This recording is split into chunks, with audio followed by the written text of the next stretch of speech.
Welcome to the Moved to Meditate podcast. I'm your host, Addie D. Hilster.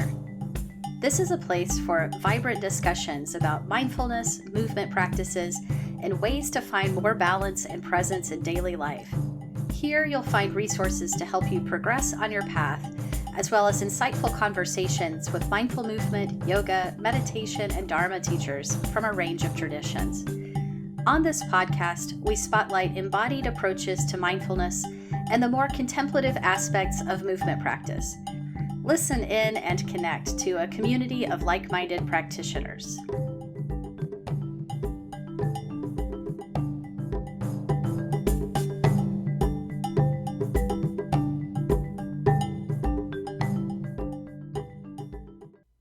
Hello, everyone. It's great to be with you for today's episode of the podcast. This is such an informative conversation with my guest, Mandy Ryle, who is an experienced yoga teacher who specializes in yoga and chronic pain. In particular, we're going to talk about Yin Yoga and how it fits into the pain care equation for her students. We cover a ton of ground and almost go down about 5 different huge rabbit holes in this interview, but we had a lot of fun exploring the complex topic of chronic pain and how yoga can help. You'll hear about what a pain-friendly Yin Yoga class involves, how Yin Yoga actually affects our muscles and connective tissues according to the research on static stretching, and how we're both super tired of yoga just being equated with flexibility. Mandy also talks about her experiences with hypermobility and Yin Yoga, and how a mindful Yin practice can help us unwire habits and beliefs that contribute to pain. There's so much in this conversation. As always, at the end of the episode, you'll hear about the ways you can connect further, and if you find this discussion helpful, you'll also want to sign up for Mandy's free 7-day email course, Introduction to Pain Care Yoga. It's a great way to learn the foundations of pain science and how traditional yoga practices can fit into your pain care plan. At the end of the 7 days, you would have 4 go-to evidence-informed practices for yourself or for your students. You can find that at her website, yoga.mandyryle.com, and I'll put the specific link in the show notes so you can find it there. All the links and resources from each episode always live on my website at movedtomeditate.yoga/podcast. And as we prepare to head into this interview, let me plant one more little seed. If you enjoy this podcast, please share it with others. You can post this episode on your social media and let your friends know, or you can give us a review on Apple Podcasts, which really helps people find the show. And the podcast is now also on YouTube, so you can listen, like, and subscribe there too. Maybe you're listening there now. The most recent episodes are already up on YouTube, and I'm working on adding the full back catalog. Okay, with that, let's hear this conversation with Mandy Ryle. Hi, everybody. Welcome back. So today on the podcast, I have Mandy Ryle. Mandy is a yoga teacher and a studio owner based in Omaha, Nebraska. And she's the creator of the Yin Yoga podcast, which we should all go check out, and a specialist in pain care yoga. So we're going to talk today about where Yin Yoga and pain care complement each other, which I think will be really interesting. And Mandy is also very influenced by biomechanics and neuroscience and pain science, and she believes in a very evidence-based approach, very down-to-earth approach in her teaching, which I super appreciate. So I'm just excited to jump into this conversation. Welcome, Mandy. Hi, thank you. I'm excited to talk to you. Yay, awesome. Do you want to start by just telling us a little more about yourself? I gave a little bit of your bio, but I know there's always lots more. Sure, yeah. So I specialize in pain care.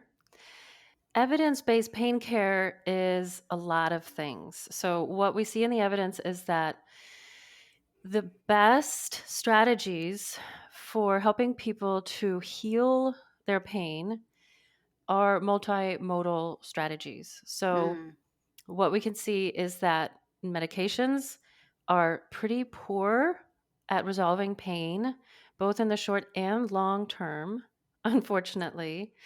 But things like exercise, yoga, mindfulness, meditation, regulation practices, and some cognitive approaches put together are way more effective than any of those could be on their own. So when I say I specialize in pain care, it means that I have a lot of different skills that I can incorporate into client programming. That's amazing. And, having studied pain care, pain science a little bit myself too, I was really struck by that, by how much we can do for ourselves if we learn the appropriate tools and we learn really just kind of how to relate to the body in a supportive way, Yeah. that we can really have an impact on our pain experience. And that's really where like all of our yoga and movement and meditation practices become so useful. That's so true. Yeah, you said that really, really well. And I think, when we start to talk about pain care and yoga, there can sometimes be a little bit of a knee jerk response for people because they think that what we're saying is that your pain isn't actually real, right? You don't have a Mm, reason to actually be in pain. And so that's why cognitive approaches or regulation approaches are appropriate. And so, what I want to say right away is that all pain is real. Every last pain, every single pain experience is real, but that doesn't mean that we can't approach it with a lot of things that aren't just directed toward the tissues. hmm Because anyone who has had a pain issue knows that sometimes the tissue problems are addressed and the pain remains. That's because pain hmm is incredibly complex. And so that's, I think, why yogis are so perfect and why yoga teachers already have so many skills to bring to a pain care process because we're already used to troubleshooting, to looking for lots of different strategies and addressing a whole person, not just a body part. Not just a knee or a hip or a shoulder. Exactly. Yeah, totally. Yeah, I really appreciate you bringing that in as a framework, really at the beginning of this conversation, because I think that is there's a really strong tendency to like look for that part of the body and like what's wrong in that part of the body or that joint or that tissue, and like how do we fix it, and what are the three magic poses for that.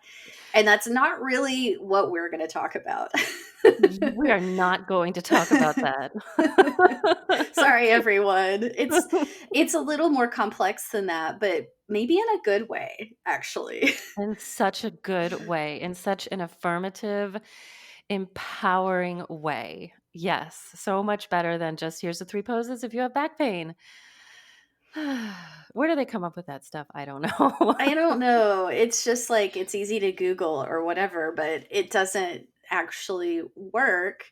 Mm-mm. And maybe you can say a little bit more about this, but like there's really a difference between the kind of acute pain, like when you cut your finger while you're cooking dinner and it's like, ow, and then that heals, versus chronic pain that's living in the nervous system and that is staying with us beyond the tissue that may have changed and may have healed, or it's the cause is different at that point. Yeah, it's so true. Okay, so chronic pain is defined as pain that lasts longer than 3 months. Sometimes you hear it's chronic pain is pain that lasts longer than 6 months, but in either case, the reason that those specific durations have been chosen is because those timings are beyond the time it takes for tissues to heal. Mm, Okay. So we know that almost all, there are some exceptions, almost all of the tissues in the human body have a normal healing time of 3 to 6 months. But for some reason, even after the tissues are healed, pain persists. So it is unfortunately impossible for me or really anyone to state exactly why pain sticks around, right? We hmm still need more evidence on that. Pain is incredibly complex. And with all of the most wonderful minds putting their heads to this problem, we still don't really understand it completely. But what we do know is that all pain, even acute pain, but especially in my experience, chronic pain is biopsychosocial in nature. That hmm means that pain happens for biological reasons. So that would be stuff having to do with your tissues. Psychological reasons, which also includes, I think, in the term psychological, our nervous systems. And then finally, for social reasons. So, for social reasons, think about if you were having a problem and you went to your doctor and they said, oh, we can't find anything wrong. There's nothing wrong that we can see. We did an x ray, we did an MRI, we did a this or that scan.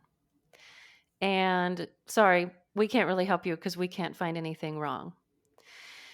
For most people, unless you're a very extraordinary individual, this is only going to amplify your pain experience Hmm. for so many reasons. So, independent of your tissues, your pain experience was amplified by a social situation. And then add to the fact that now you're going to get a bill for an x ray and an MRI, right? True. You're going to get a bill, right? And so, even like financial Hmm. things, that's also considered part of this social Hmm. aspect of pain. All of these things, independent of your tissues, can amplify a pain experience and can perpetuate a pain experience. So, what we're saying here is that pain is just incredibly complex, but yogis have never shied away from complexity, right? This is just what we do. We recognize that we don't necessarily have to have a perfect answer in order to address an issue with our own practice or with our students or clients. I love that. Yeah, we don't have to have a perfect gift wrapped, tie a bow on it answer to address an issue. Exactly. We're I used to love living that. with that ambiguity in this practice, Yeah. aren't we? Yeah. Yeah. And it's such an exploratory practice that trains us to, investigate our present moment experience, and we learn to respond in all these creative ways because we're Mhm. paying attention. I love it. You're speaking my language exactly. Yeah, I I knew love we would. that. I knew we would. Love it. I want to bring in yin yoga and ask you a little bit about, how you got into yin yoga, because it is a little bit of a its own little world within the yoga community, and it's a very different style from the more active types of yoga. So, how did you find that particular practice? Oh gosh, what a good question. Do you even remember? I'm not Sometimes it's sure. like that. I mean, so Yin has been a part of my teaching since about 2010, which is I think still pretty early in the whole arc of Yin. You know, Hmm. not a lot of yoga studios were offering it. Not a lot of people knew about it. So I was just learning from books. Of course, I had the old Yin Sites book Yes, the from Bernie, which Bernie's, was which was his outstanding. blog originally, and then it Yes. became a book. Boy, that was I mean, it was massive. And I think actually it's Hmm. been re-released. But like I just loved it. I had I was on my own already. I was teaching in a community center and I had a morning class which was mostly my seniors and I had been trained in vinyasa style practice and that was not working well for those ladies. And so I Hmm. was kind of looking for something that would be a little bit more accessible to them. So that's kind of how I got started. But like over the years, I have discovered that yin just has everything that I need in terms of teaching, especially with the population that I work with, and also in practice. So I teach vinyasa. I am a fitness fanatic, right? I do strength training, right? I'm not scared of like a powerful practice, but also I just like with my life and how busy I am and how overextended I am, I really just need to be nurtured when I'm on my mat. And Hmm. that's what yin is. It's just nurturing. It's how I nurture other people and it's how I nurture myself. I can totally relate to that. That, like, at the end of the day, I also really love something gentle, although I Yes. really do like a wide variety of activities as well. But yeah, I totally agree with you. Like, in that time, like 2010 era, was probably around when I was discovering yin as well, and um, starting to train and things like that. I think I did my yin yoga training in 2011, and it was less common. And I was like the only teacher teaching it in my area, which was in LA, like one part of LA, not the west side where yin was invented. But by the time you crossed over the city, it was like it was a very different scene. Huh. And it took a few years, and I couldn't find like people to sub for me, so I could like never take that Friday night off. And so I was like, let me see if anyone wants to train in this. So I started a training just specifically so I would have people to sub for me. And that was how that even got started, with like training people in yin yoga. And there was much more of a response to that than I expected. And it's been amazing to like really watch that practice grow over the years. I agree. I agree. And I love that, Bernie Clark says that yin doesn't belong to anyone. Especially at a time when so many of these yogas were being trademarked, like the Anusara and the Hmm. Jivamukti, and I mean, thousands of others, right? Where they said, we're making this choice to dedicate our work, really their life's work, to the practice, but they're not going to claim it. They're not going to gatekeep it. They're not going to say, well, if you're not doing it this way, then it's not actually yin. And that really speaks to me because I'm just like a really independent person, you know? And so I don't want to say, oh, if I add somatics to my practice, or if I'm adding this special breath practice or whatever, that it's not strict yin. I still feel like it's yin, even with Hmm. all of those things. And that's largely in part due to the wisdom of those teachers, I think. Yeah, I love that. Um, Also, there is, I mean, I think there's a lot of good to that, and I totally agree with you. But then there's also sometimes it's hard to find the essence of yin for people. Like sometimes there's so much variation in what people call yin that can be confusing. And since you specialize in working with people who have persistent pain, I'm assuming that very much influences your approach to yin. And kind of going to this question in a roundabout way, because recently I was on someone else's podcast where we were talking about yin yoga. And she told me about this really terrible experience she had the first time, maybe only time she ever went to a yin class, because she has chronic pain and they were not encouraging people to use props and support themselves in the poses. And she was just like in pain trying to hold these poses during this class. I know, I see your sad face, and that's how I felt too. And she was just like gritting it out. So I would love to hear a little more about your approach and what your yin classes look like, because they really can vary quite a bit. Hmm. Yeah, that breaks my heart. Me And, too. to kind of return to like, why you started your yin training, that's why I started my yin training, because I've owned a yoga studio since 2012 is when I first started hiring other teachers. And I went to a yin class with one of the instructors who I had hired who was teaching power yoga, but she decided to offer a little yin at the end of class, I'm just like, oh my God. I don't have a lot of rules around yin, but yin after power is like, I don't think we should do that. But she was obviously no props, and she was encouraging the students, including myself, to go as deep into the pose as they possibly could. So like every minute it was like, okay, now go a little deeper, go a little deeper. And I was alarmed. I was sad. I was mortified because like my yin has never been about going deeper physically, and partially because I'm a hypermobile person. So, like, Mm. that doesn't feel good to me. I don't want to go deeper. I need to try not to go deeper. Like, I am struggling like heck without those props to keep myself put together. Right. So, yeah, um, that deeper practice is not for me. Like you, I really like the props. I like the support.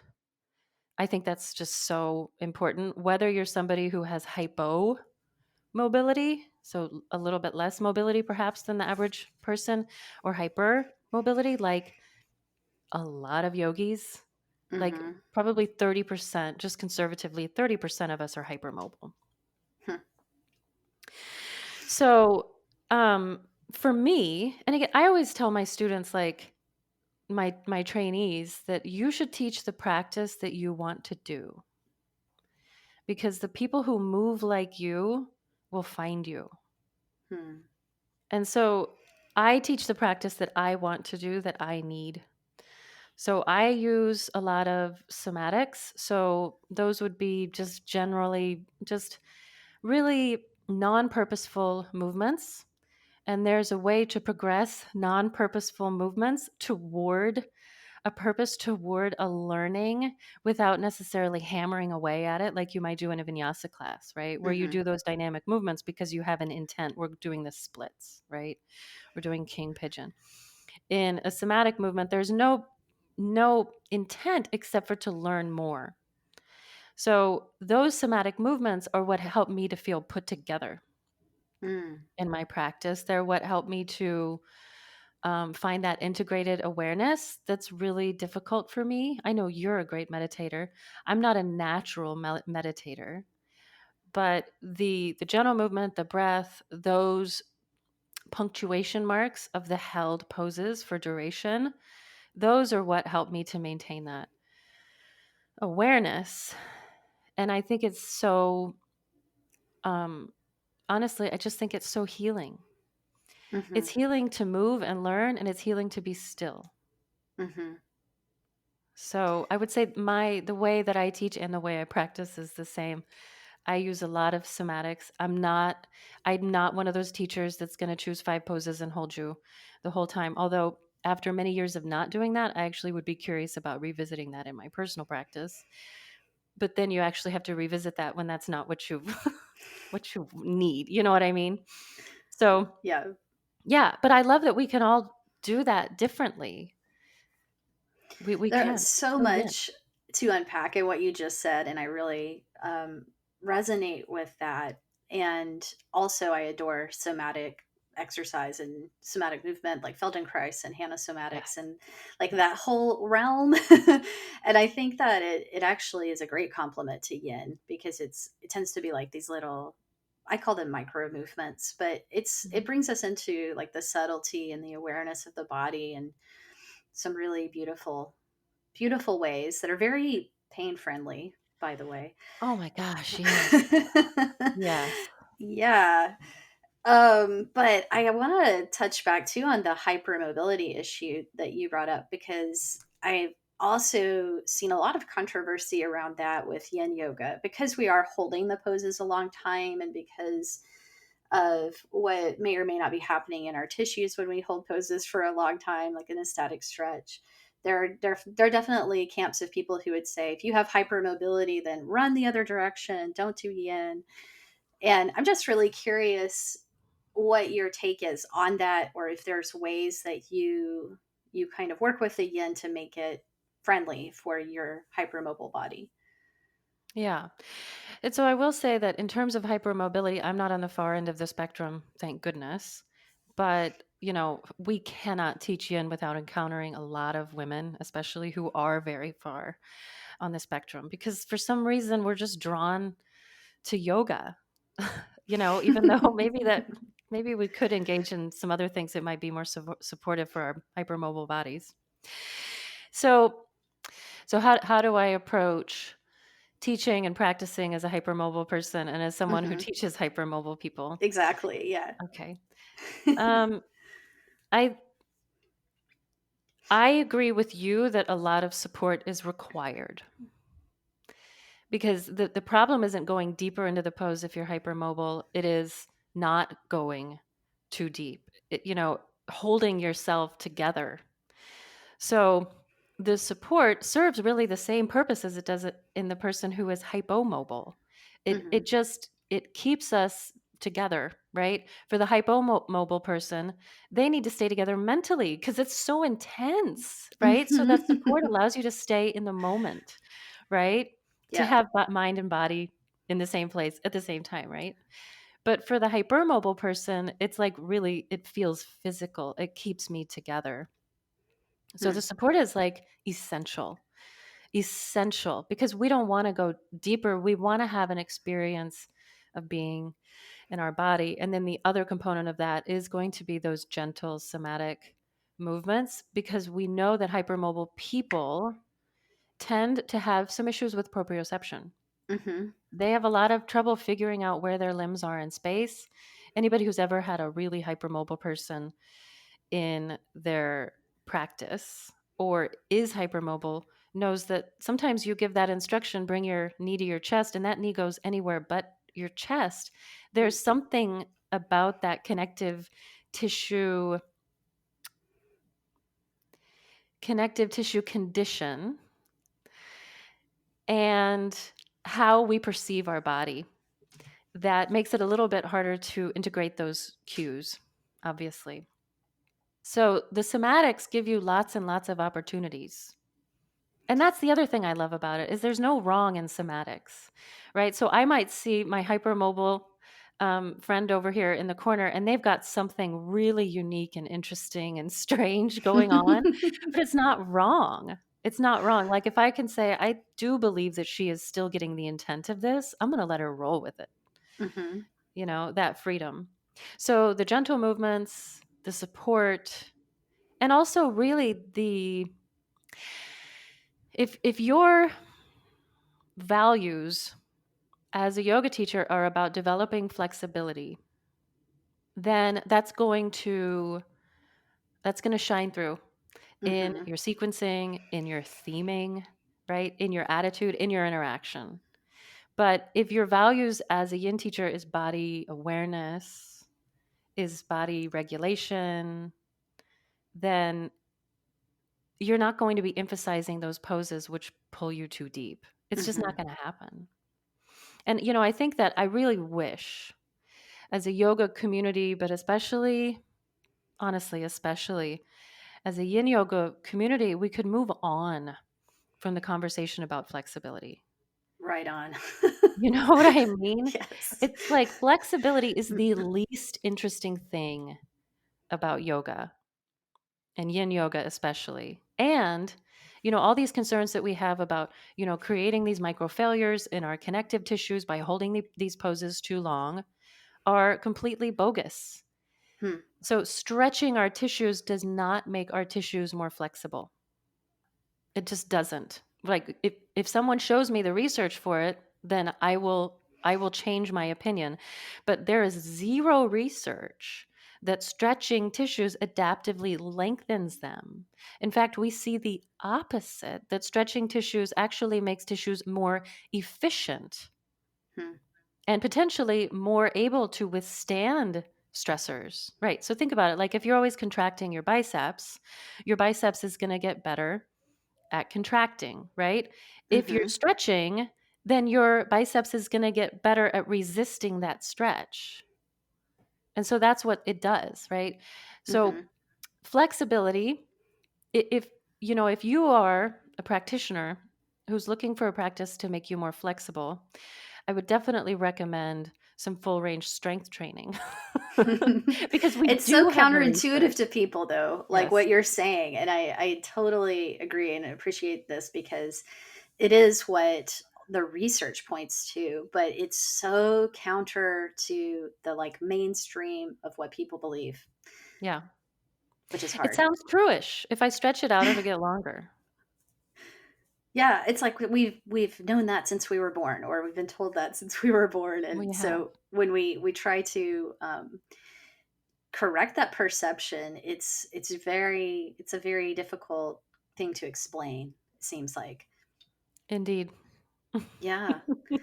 But I'm with you. I love what you said about just kind of getting away from this emphasis on flexibility, and I am so tired of like yoga and yin yoga just being reduced to that, and of people just thinking that's what it's for and that's what it's about, because I think that the much greater benefits are to be found elsewhere, and many people could practice for years and not really get more flexible, but have a world of benefit happen. Many Yeah. good things happen for them, you know. Well, and it's not to say that a person cannot get more flexible or increase range of motion through a long-term yin or yoga practice, right? Hmm. We do know this is the case, that people do tend to get more flexible when they stretch more. Okay. It's not because of adaptive lengthening of the tissues, however. These are modulations in the somatic nervous system, in the autonomic nervous system. So, stretching, for example, maybe you've heard this thing. I see it all the time on social media and stuff. If you are too hunched forward all the time from sitting at your desk and typing on your keyboard all the time, here's what you should do some heart openers. So, Hmm. unfortunately, we do not see the research that stretching your shoulders in a heart opening or stretching your chest in a heart opening position will adaptively lengthen those tissues. What we do see, however, though, is that stretch tolerance increases, which means that the next time you want to do that stretch and go deeper, you will be able to go deeper into that stretch. So, if your goal is to stretch deeper, then this stretch tolerance is good news for you. But if your goal is to not have rounded shoulders because you're sitting over your keyboard all the time, stretching is not going to help you, Hmm. right? So, Yeah. yes, we can get more flexible and we can get better at stretching. Personally, as a hypermobile person, but also just as somebody who loves like movement, I don't really care about getting better at stretching. Well, because does it accomplish the initial goal that we thought it would? No. Right? Like, does it fix the posture? And do we even need to fix the posture? Yeah. Oh my gosh. Oh my, we just opened We're that going can down of all worms. rabbit holes and cans of worms today, but it's really funny. But thank you. Yeah, thank you for this conversation, kind of going a little more in depth about like what is happening internally to our tissues when we stretch and like the implications of that for yin yoga and for hypermobile people.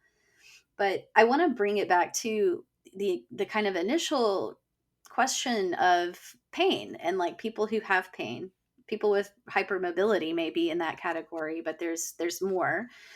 And it sounds like in your practice, yin is not the only modality that you use. Definitely somatics, and I'm assuming other things as well. But it sounds like yin is one of your most common go-tos for people who have pain. And I would just love to hear more about why, in particular, yin is something that you think is helpful for chronic pain. I have, so I've been working with people who live with chronic pain for probably really in a dedicated way, like my full time job for about 2.5 years. But, anybody who's taught private clients as a yoga teacher knows Hmm.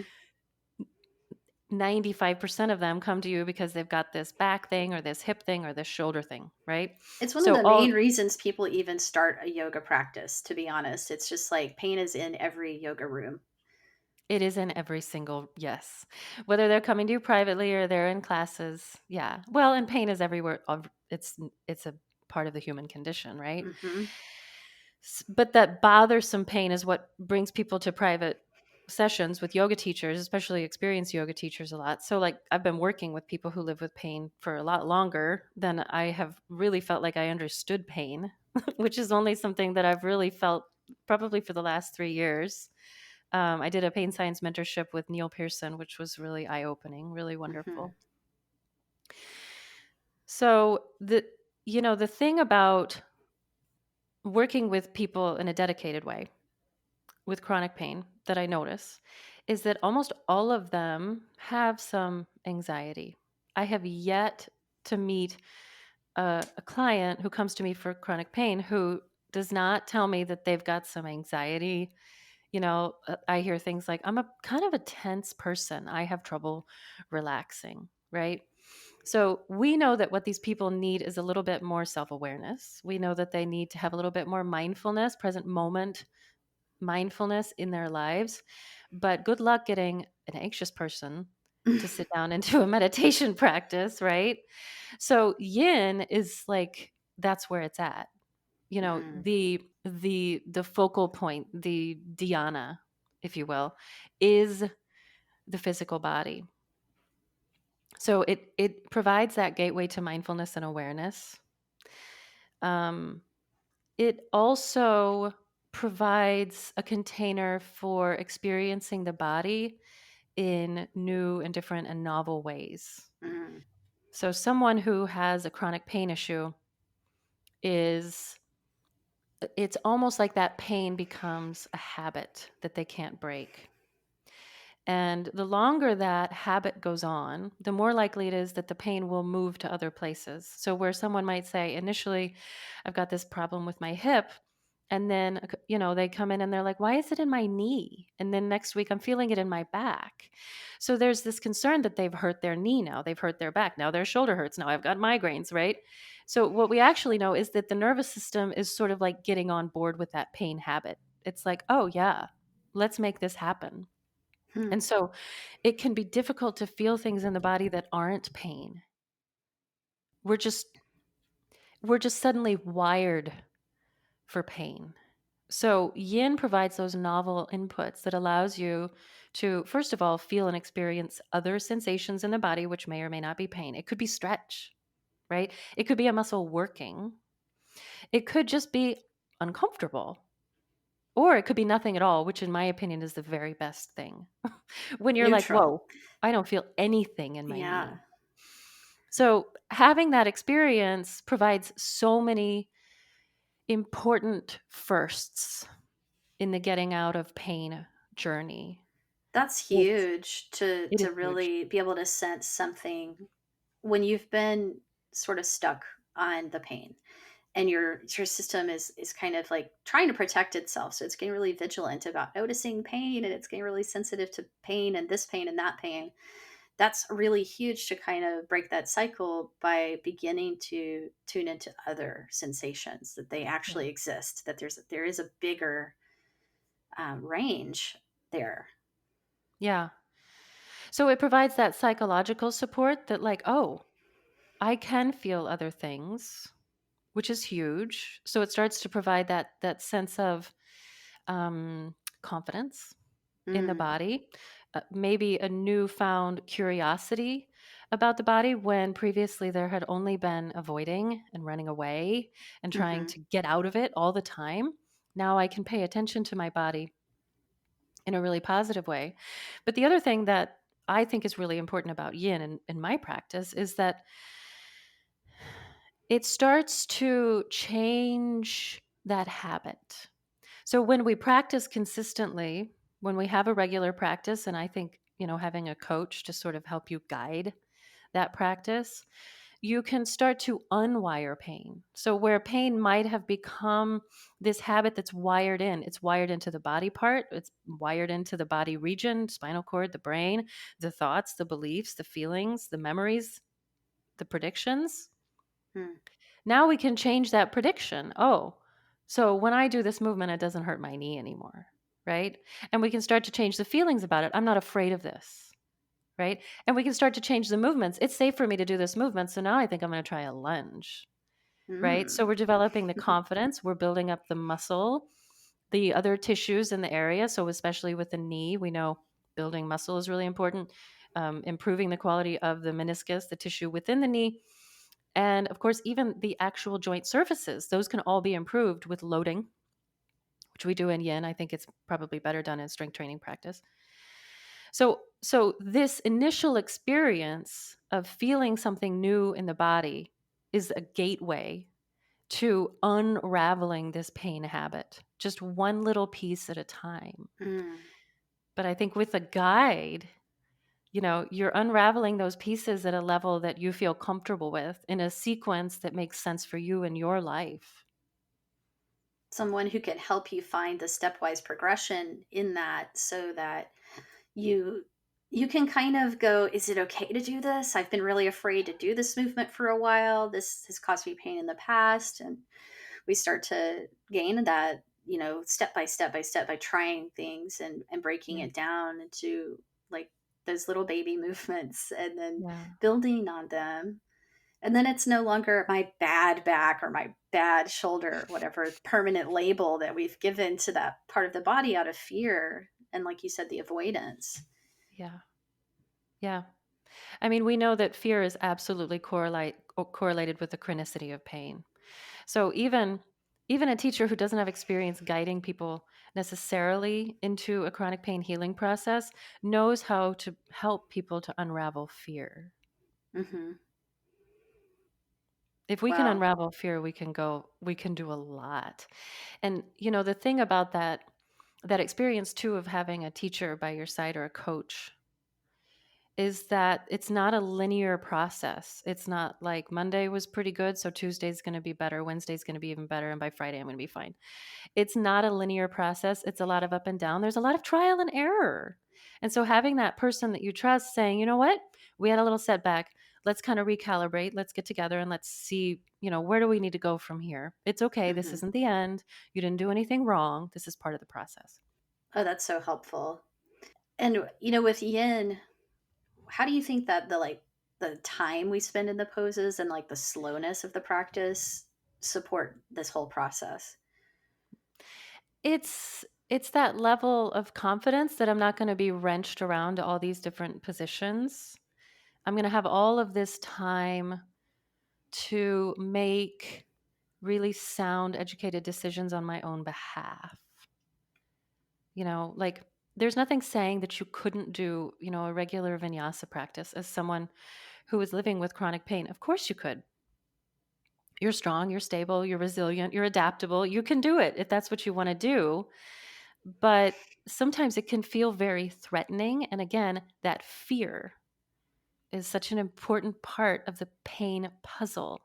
So when we have time to move with care, we have time to make decisions like, well, the teacher cued that I should do it this way, but I think that I will practice my own somatic sovereignty today and I will do it this way. And I'm going to get there at the same time as everyone else because it's going to take the next 30 seconds, you know. So we get to own our own somatic business. We get to make decisions on our own behalf. So to me, I don't think yin is great because it's gentle and that I'm worried. Oh, we could have a whole nother Oh, what episode on gentle that. means. Totally. No, another can of worms. Exactly. I'm not worried that people are going to hurt themselves. I have a lot of faith in the human body. The human body is capable of withstanding so much more than we give it credit for in this practice. We've become so fearful, of hurting people. I see just today, I Yeah. saw another yoga studio's advertisement.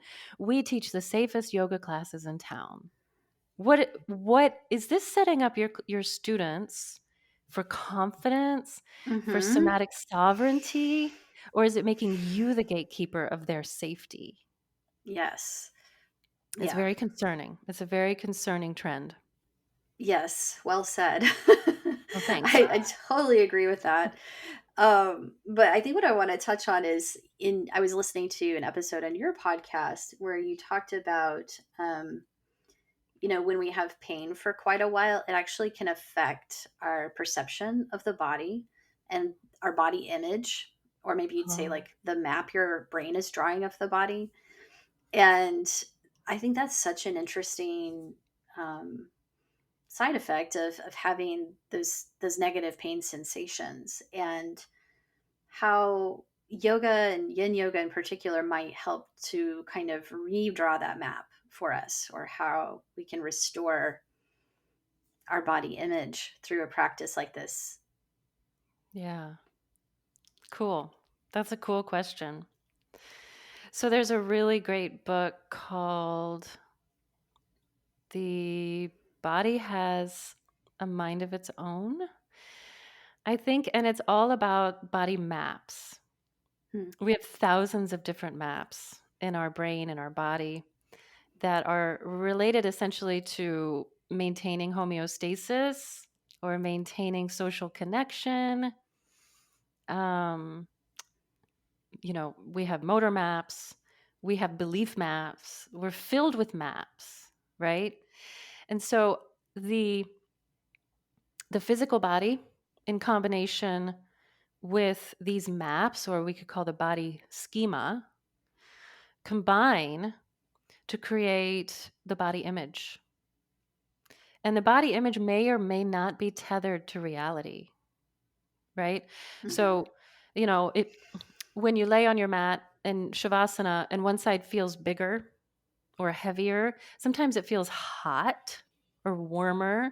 Sometimes it feels puffy, or you just see the student shifting around.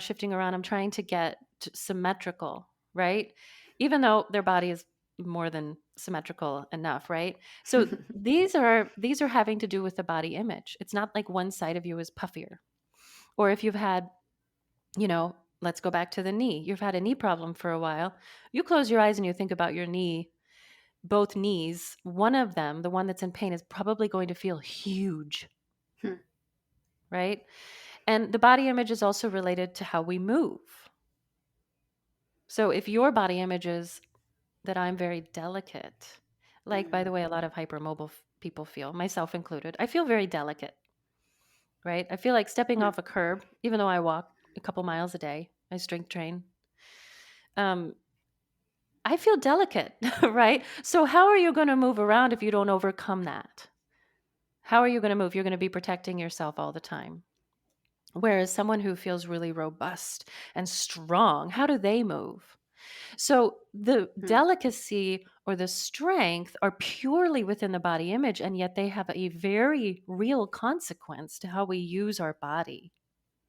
And this is one of the main components of pain care, I think. I always tell people if they want a soundbite, I rehabilitate body image Hmm.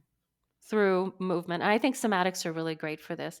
I think of somatics, those gentle, non purposeful movements, almost like 3D printing a new map Oh, I love into that. your brain. Like every time you bring that arm over, you're like 3D printing a new little strand, a new little moment, something tangible. I I love think that image. Yeah, and I think it takes these like slow, mindful practices where we really can pay attention and get new feedback into the brain. Like we feel the body, we start to feel the body more clearly or in a different way than before that's less influenced by that outsized pain experience. And so it's like, yeah, this new 3D printing of our shape becomes alive, and that's really cool. it's just it's invaluable. It's not something a pill can do for us, right? And not that I'm against, pharmacology at all. But it's like we have to be the participant in our healing. It's like only you can do this. You're the only person who can redraw that body map in your brain. You are the only person who can do it. Yeah, you are the only person. And it might help to have a guide, but who can rehabilitate that body image? And I also am fine with pharmacology. I think doctors are amazing. I'm super glad we have doctors, but you know, in terms of the social aspect of pain, doctors don't always help us with body image. Right. In my line of work, clients tell me what their doctors or medical professionals have said to them about their body. Something like, "Oh, you have the spine of a 60-year-old and they're 20." This infuriates me too, and I hear it all the time. Oh, I've never seen a neck like this in someone your age. Or, oh, your joints are just scraping on each other like bone Just on bone. bone on bone. I have Ugh. a newer client, and her doctor told her that she shattered her vertebra apparently when she was a teenager, but they didn't find out about it till she was in her 30s, and said, "Yeah, those pieces of your vertebra are just floating around because some things can float in the human body, as if we are not strongly interwoven and Hmm. put together with the most unbelievably strong and integrated bonds." Like they're just floating around. So occasionally she'll have a huge flare of back pain and she'll assume it's one of those pieces has floated into her Into the spinal wrong. cord. Hmm. Yeah. This is another area where this whole like belief system that we have about pain is wrong. Yes. Popular culture is wrong, and we need a lot more education about it, because the correlation between what imaging can show and what actually is happening and what pain is actually occurring is not a real clear correlation. Mm-mm. But people, I mean, we just take it really literally, you know. Yeah. The words But at the matter. same time, as yoga teachers too, I mean, I think we can do better. When we're telling people, oh, don't bring your knee out over your toes, it'll hurt your knee. This is not helpful information. If your knee goes over your toes, evolution wanted you to have that movement. And Hmm. evolution is smarter than you by a lot. Like so much smarter, right? Yes. Or, I had an audition, a teacher come and audition for us one time, and We were on our back. We were doing the apanasana. We drew the knees into the chest from the back. And she said, well, oh, don't put your hands directly on your knee. It'll hurt your knee. Really? But I mean, yes. So she doesn't work in my studio, but but I think that honestly, I'm afraid that we're saying things like this all the time. We're promoting that fragility mindset if we say things that have that like warning tone all the time, rather than training people to feel what they're feeling and then like make their own choice. Yes. To assume their own somatic dominance. We're the Hmm. gatekeeper of their somatics. We have assumed somatic dominance over their body, and students give it to us willingly unless we refuse it. We have to hand that back. And I did love your term, somatic sovereignty. Like that is an amazing thing to be um, influencing or not influencing, but encouraging, you know, through the way that we guide. Right? Hmm. What a gift that we can provide. There's nothing more valuable. Yeah, Nothing more valuable. I love that. That could even be like a much bigger philosophical rabbit hole to go down, but It could. Is this a 4-hour episode or this could be, it could be. But I have one other question coming back to, we were talking about, pain is a really compelling type of sensation that gets our attention. And that's kind of what it was designed for, to get our system involved in deciding if something is a problem, right? Is this danger? Is this worrisome? And so we can easily get stuck on the pain sensations. And we talked about, the value of learning to pay attention elsewhere. But isn't it really hard sometimes to, like, how do you work with that when it's just like really hard to move the attention off of the pain sensation when we're really, really stuck? Have you experienced that with, in your own practice or with others? And what suggestions do you have? That's such a great question.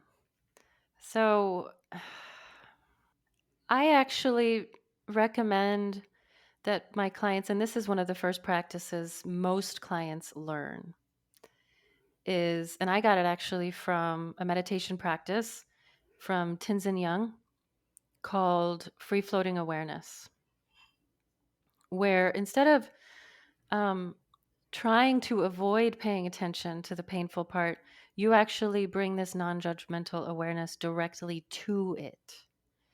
And you allow your attention to rest there just for a moment. And then you bring it somewhere else. So my students call it the bumblebee. They're like, oh, yeah, I had the bumblebee meditation today.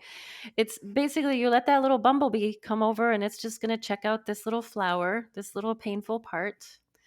And then if you're really being very open in your awareness, you'll probably notice that a lot of other parts of you hurt than what you initially thought. That's what most people find. That's It's what not I just the find. one.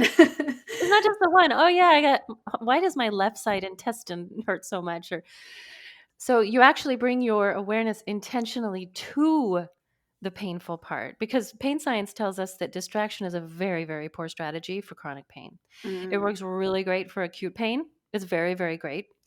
It is terrible for chronic pain. In fact, we do need to be paying attention. It's just the right kind mm, of attention. It's not the clenching, holding your breath, holding on for dear life, angry, guilty, whatever, shame, all the things that we do to ourselves with pain. It's an attention that's like, oh, there you are. Here you are again, my friend. mm, There's actually some interesting research which really caught my eye when I first read it, because it actually talks about mindfulness meditation, vipassana. They use the term vipassana.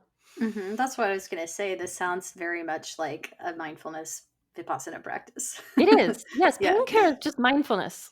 Yeah. It's just mindfulness. Good to But know. yeah, there you go.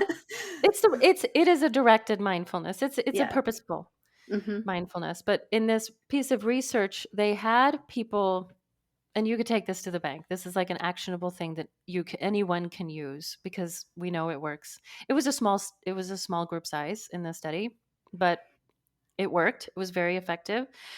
So the individuals were directed to pay attention to their pain anytime it, quote, intruded upon their awareness. So Mm, anytime you became aware of your pain, They were directed to attend to it as um, as fully as possible for about 30 seconds and to inquire about 4 different domains. So, what is the temperature of the area? What is the size? What is the cohesiveness? And what is the movement? Hmm. Temperature, size, cohesiveness, and movement. And you pay attention to that. You're like, what's the temperature? Oh, it's cold. It's icy, right? What's the size? It's like a baseball. What is the cohesiveness? It's like a cloud or it's like a peach pit. I get the peach pit a lot from Interesting. clients. I'm not sure why peach pit comes up a lot. It's a little porous, but Yeah, hard, right? hard, pokey. And then what is the movement? Like, is it stuck there or does it kind of shift? So 30 seconds, you pay attention. 10 minutes later, oh, there's the pain again. You do it again. So you might do this technique 20 times a day, might do it 3 times a day. What it does is it helps us to stop taking our pain so personally. And Hmm. that, again, is a direct quote from that research, which I think is just extraordinary. It helps us to disengage from that pain experience and recognize, like in yoga, that we are something much greater, Hmm. right? We are whole and perfect and always have been perfect. So it helps you to start to disengage from that pain experience. And it works because it's another one of those techniques that we can use to unwire pain, to start to unravel that habit. Anybody can do it anytime. That's amazing. And like that, the four things that you were directing attention to notice, that really reminds me of just like the mindfulness. In mindfulness, we would call that investigation, Yeah. just in investigating the experience that we're being with. And then, the bumblebee image, the free floating awareness image that you mentioned too, like I know that as pendulation Oh, of, paying attention. So we're not trying to ignore this compelling sensation, but then can we practice moving our attention somewhere else for a moment and then come back? And we kind of move back and forth between, something that's challenging and something that lets our mind rest for a moment. And that can be so helpful to know we can actually have choice in where we place our attention. yeah. And for some people, they don't have a lot of skill, as you know. It Hmm. can take time, Exactly. but that's okay. That's why it's a All good practice. things. Yeah. All good things take time. It's worth it. Yes, I imagine. Yeah, being more free from pain is very one of the most worth it things that we could embark on. And it is possible. Pain is Amazing. changeable. It absolutely is possible. So even though the tissues have not changed, most of my clients get a lot better. Some of them get like they feel great. Like one client with hip pain was bothering her constantly. She was already a very active young woman. By the time she finished her time with me, she was back to the gym. She's like hip thrusting like 250 pounds or something, some insane amount of weight, just like way stronger than I am. And sometimes pain can be changed completely. And Mm. sometimes pain can be changed so that it just intrudes on our lives a little bit. And sometimes we can have exactly the same amount of pain, but it doesn't bother us anymore. And sometimes we can have no pain most of the time, and then sometimes some pain. There's a huge spectrum of what it means to be successful in healing chronic pain, but every single person can live better. There is not one person on this planet who has chronic pain who can't be living at least a little bit better. Wow, that's such a hopeful message. And I really appreciate all the knowledge that you have shared today. Would you tell us a little more about where people could get in touch with you or find out more about what you offer, your podcast, and all the good stuff you do? Sure. So I have a couple of places for free pain care resources, which I upload to weekly. So one of them is my podcast. All of my podcast episodes are pain care aware. Mostly on the podcast, it's practices, although I'm branching out into more informational podcasts as well. I also have a YouTube channel called Moving Beyond Pain. I try to post once a week some kind of pain care practice, pain care education. There's breathing practices, movement practices, somatics, education, meditation. So those are places where you can engage in pain care practices like right now. The place where I really love on my people is in private coaching. So I don't have many spots for private coaching. Um, but probably the best place is my shift school. So my membership is my online pain care community. It's where we engage in all of these evidence-based practices, a multimodal approach to pain care Cool. in this shift school. Is that like live classes with you or recorded classes or So I combo? do group coaching in the membership a couple of times a Mm, month. And then they have a practice library and also step by step pain care, depending on a pain condition. So, back pain, knee pain, neck pain, cool. a 10-week step by step pain care process, which is going to teach them. It teaches them, first of all, pain education, like what we've been talking about here, and then how to apply that to feel empowered in regaining certain movements. So, somatics, strength, yoga. Amazing. Yeah, thank you so much for all of this good stuff, Mandy. I really enjoyed this conversation with you today. Same, Addie. Thank you.